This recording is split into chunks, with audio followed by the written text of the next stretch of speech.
mas então avançamos para a próxima palestra, que é feita pela Sperling-Magro. Ela é uma figura de destaque no mundo da medicina, da neurociência e também da consultoria empresarial. Lidera a prática de desempenho organizacional e pessoas e orienta empresas em todo o mundo em direção à excelência, ao talento, à liderança e também à transformação cultural.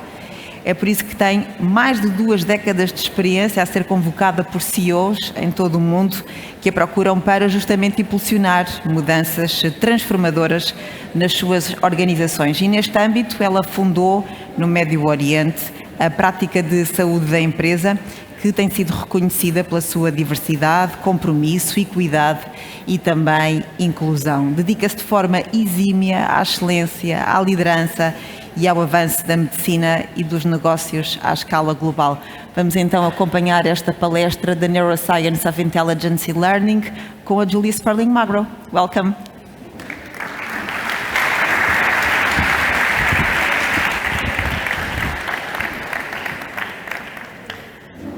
The human brain is spectacular, and I'll make the following promise to you.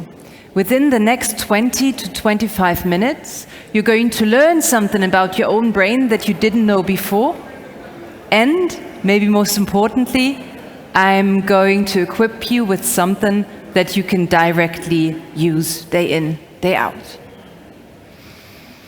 The neuroscience of learning.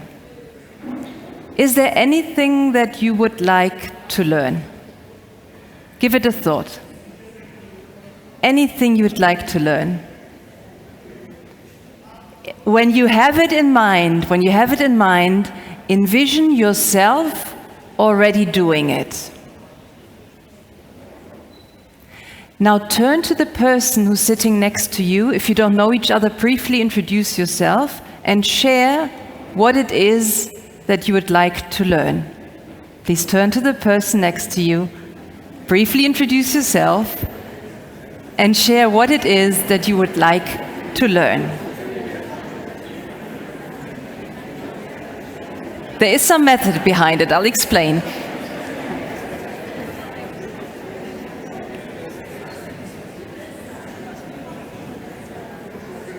All right.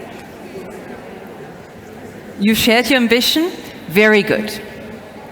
Before I tell you more about the brain and what happened just now, I would like to share with you what might get in the way.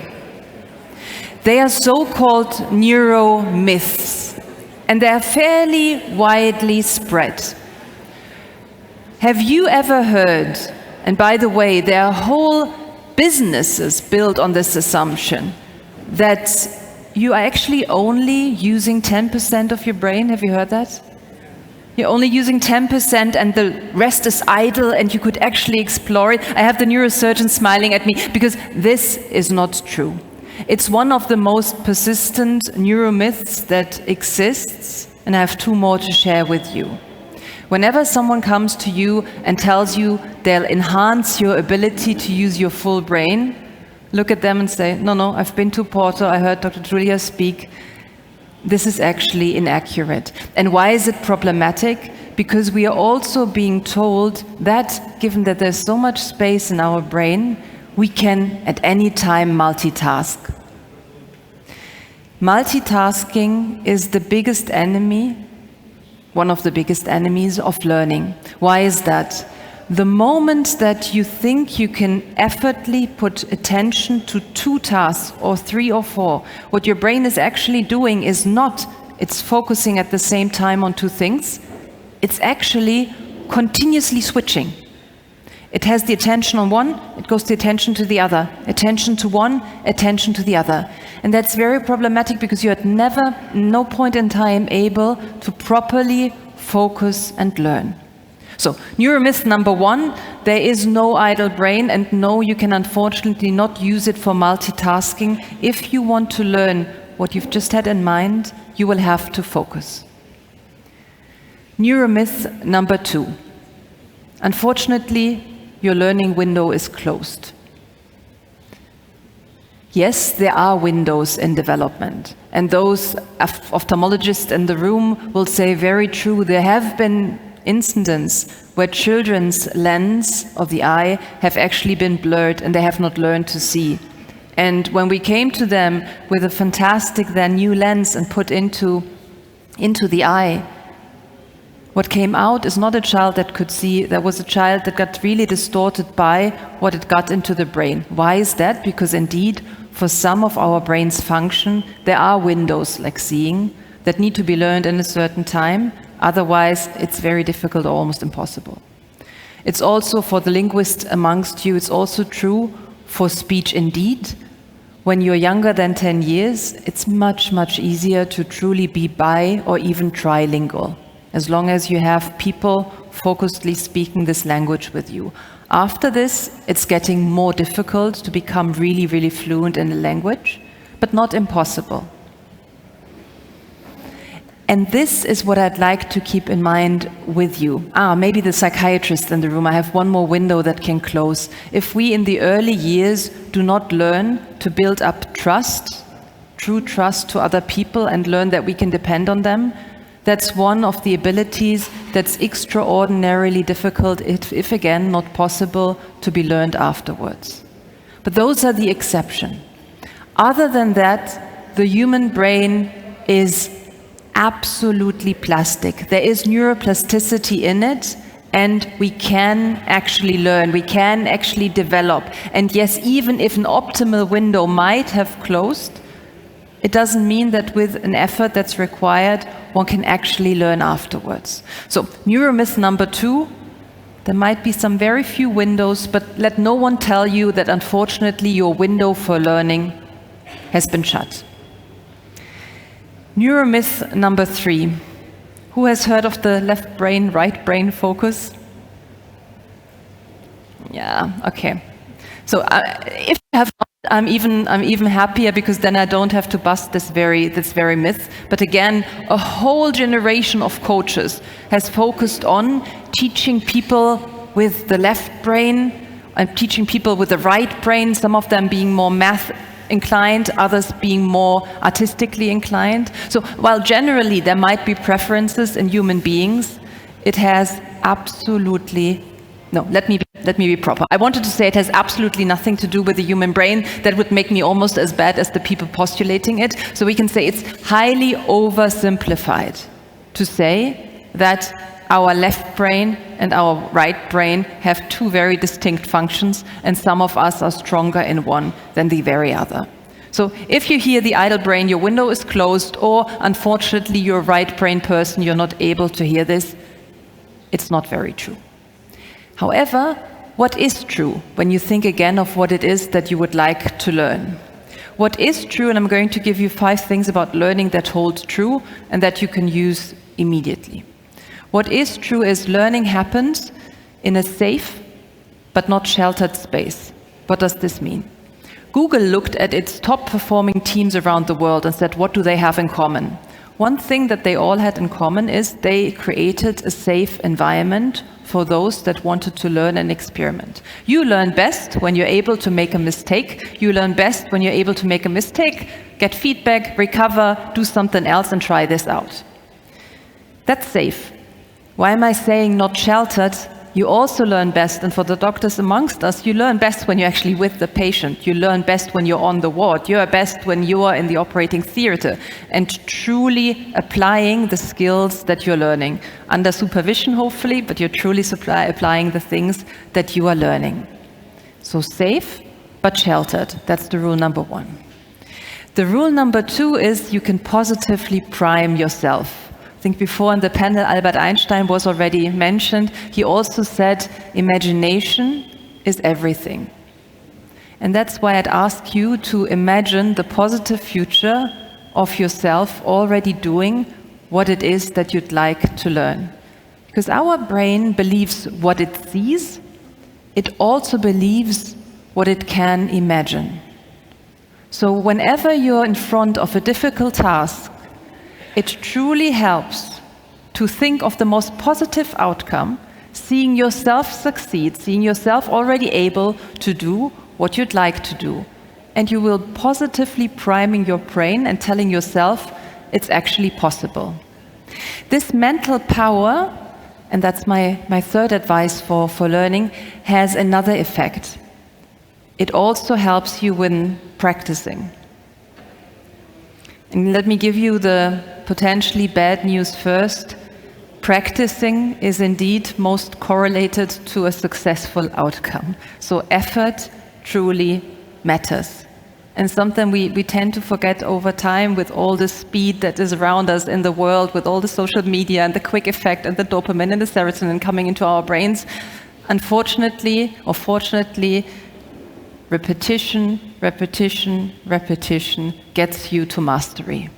Now, the nice thing I'd like to share is this repetition. And by the way, also the human brain can reorganize then. When you see violin players, we heard some beautiful music in the morning, when you see the representation of their fingers after intensive practice, they actually change in the way they're represented and grow in the way that they're represented in the human brain. The same happens with pianists. When they play, they can actually study without a piano. So again, the next time that you want to become proficient at something, and you're on a long flight or on a long journey, or you're somewhere where you don't have your pen and a paper to write something on, literally your mind can help you already study and already prepare. Number 4, what truly helps. And that's why, admittedly very shortly, I'd asked you to turn to your neighbor and to share what it is that you'd like to learn. We at the end are emotional human beings, we at the end are social human beings. So the moment we make a social connection and we somehow commit with our identity, even in this very small interception, that we are going to do something, that we are going to learn something, it significantly strengthens the likelihood of us learning. They've done studies in which they had a target group and a control group, nothing, no intervention. Target group, they solved a difficult question, and they were then allowed to, after this difficult question, turn to the peer sitting next to them and discussing the theme. And they had an over 40% higher likelihood to then answering the subsequent question appropriately.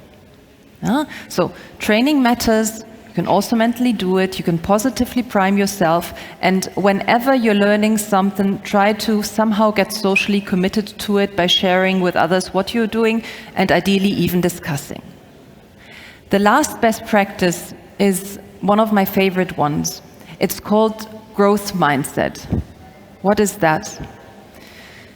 When you try to learn something and you fail, what you could tell yourself, what you could tell your brain is, I failed, I'm simply not talented, I'm not capable of doing this. It could be an accurate reflection of what has just happened. I lack the talent, I better not try. That's the opposite of a growth mindset. What the growth mindset that correlates positively with learning does, and maybe try it out next time something doesn't work out right away, it says, oh, it doesn't work out, I have not succeeded yet. I need to train more. I need to remember maybe the talk on neurosciences and practice, or I need to do a mental imagery. Maybe I can talk to someone.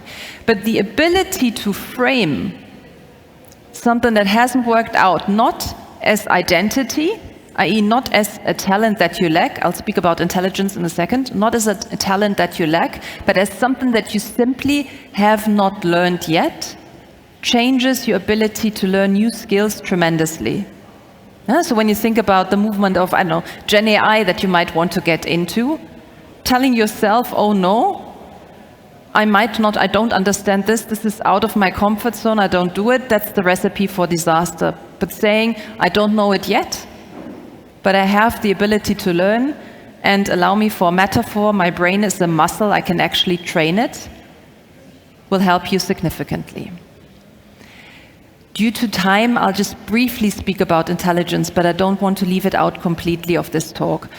So, what is intelligence? It's very often, unfortunately, far too narrowly defined. It's very often defined as the ability to crack a complex problem, which is not wrong.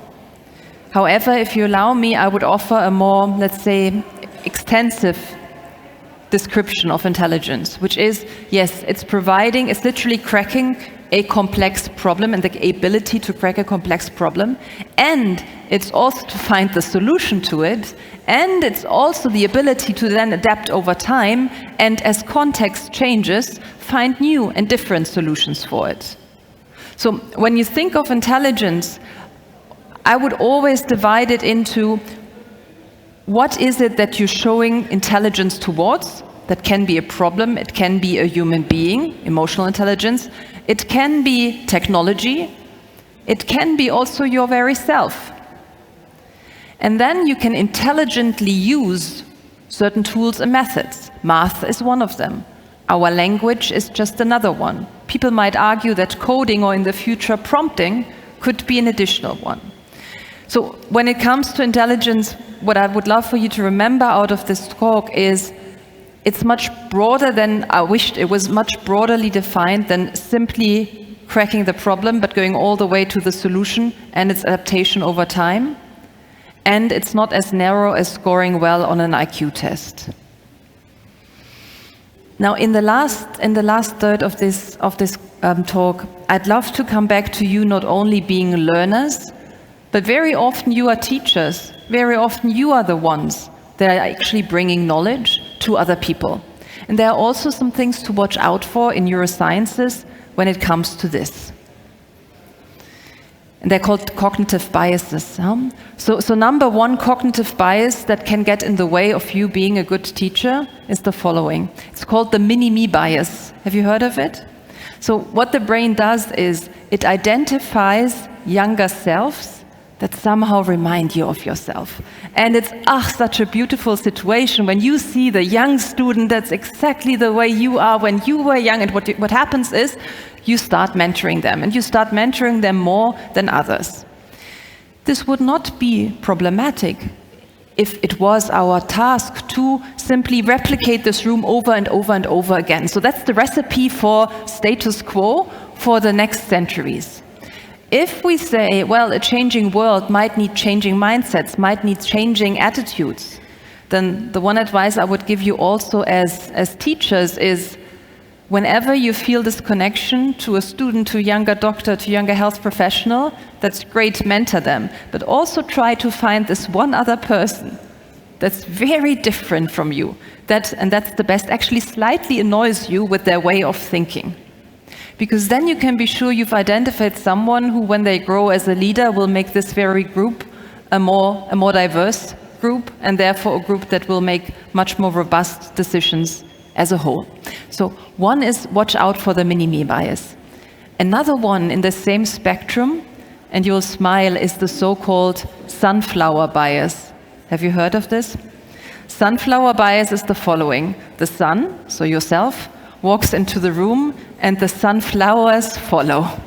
Again, this might be a very beautiful situation. You could say, what's wrong with this? But if you would like to learn, and if you'd like for learning to occur in a group of people, the best thing you can actually do is not be the sun, or at least speak last.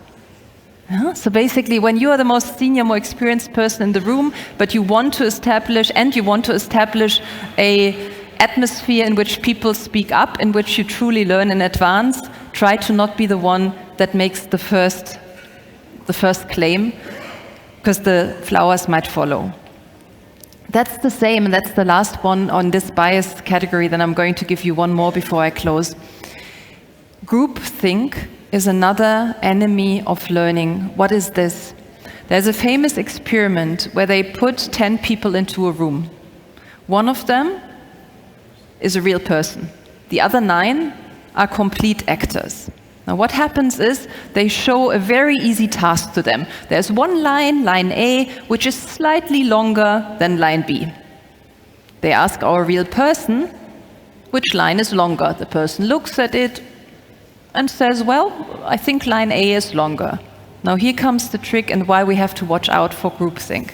Now what do you think happens if the same question gets asked, but our 9 actors are responding before our dear 10th person speaks? So 9 times the actors will say, obvious, line B is much longer. And you would see our person looking at this. The next person says line B is much. So 9 times he hears or she hears the wrong response. Do you know what happens? Statistically, they also adopt. And they don't adopt because they suddenly believe line B is longer. They adopt because they want some social harmony to stay in this group. They don't want to be the 10th person that raises another thought. So and this group of bias is called social biases. So my third social bias, in addition to the mini-me, the sunflower, is the groupthink. If you want to learn and if you want a group to learn, watch out that you're not priming them with giving different results from what might be the right answer. If you allow me for one more last bias that can get in the way you think about another person and their ability to learn, maybe when you saw me entering the stage, it's called the confirmation bias, you could not help but forming an impression. You know the sentence, maybe you never get a second chance to make a first impression. There is unfortunately some truth in this. So when I walked on stage, your brain did some pattern recognition and you made a judgment without you even knowing whether Julia is smart, not so smart, eloquent, good in English, maybe not so good in English, a friendly person, not a friendly person. And what then happens, and that's one of the biggest, I would even call it misfunctions of the brain. It helps for survival because it makes life easy, but when you have more than a millisecond to judge a person, it actually might send you off in the wrong direction. What happens is the following. If you believed, because you saw me smile, Dr. Julia is a truly nice human being, your brain will put its attention towards confirming this very hypothesis. You will look at me and wait for the moments that I smile, and you tell yourself subconsciously, well done, I knew she was friendly. The other half of the room, who might have seen me not smile at the start, or maybe be in thought I was very serious, with the same number of smiles that I might have given you, you might not have seen them. In fact, if your attention is on the seriousness, you might actively, subconsciously, but actively neglected them. And with this in mind, I would just like to say the next time you want to teach someone something, the next time you want someone else to learn, just ask yourself about the assumptions that you've made about this brain of this very person, and maybe invite someone in who thinks very differently from you and ask them for their opinion, because they might have just seen the smiles that you have not witnessed. So let me close here with the following remarks. Number 1, your brain is truly spectacular. Do not let anyone tell you that it's idle and completely unused. Do not say, oh no, when someone tells you your windows of learnings have just closed. And do not believe in any hemispherical cut of your abilities, which is simply not true. When you want to learn something, take advantage out of the fact that you can be in a safe environment where you can practice, where you can even mentally practice, where you can discuss with peers, and think of the very growth mindset that you have that will help you actually advance as you go. And watch out for the mini-me bias, the sunflower bias, the groupthink, and the confirmation bias. With this in mind, let me say healthcare and education, healthcare and learning should truly work together, because healthcare saves lives and learning shapes lives. Thank you very much.